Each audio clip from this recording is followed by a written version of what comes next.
And in addition to nightly rituals of homework and making sure things are ready for the next day, comes the daily "what will they eat for lunch" discussion.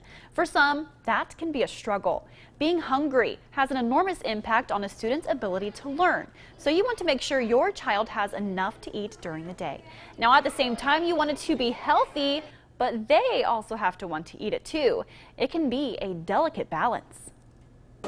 If it's chicken patty sandwich with green beans and a fruit and a milk, and the kids like the sandwich and they like the fruit, but maybe they don't like green beans, send them with some carrots. You know, you can kind of fill that hole with something else. Or, you know, if they don't ever like the sides that go with the main dish and you want them to kind of have that main thing, whether it be the chicken sandwich or the cheeseburger or the pizza, again, it's okay to always send something extra.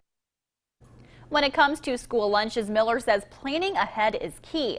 Most schools have a menu that is sent out in advance. Now, she encourages families to look at those menus and decide if what's offered is something your child will like to eat or not. Then decide to pack a lunch or eat at school.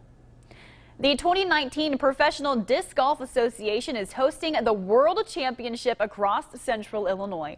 JD Bowman tells us this week is a long week event that has activities in Pekin, Morton, Eureka, and Washington. Janie. Rebecca, this is the first time the PDGA World Pros has been hosted in Illinois. It's bringing thousands of people into town from 38 states and 14 countries.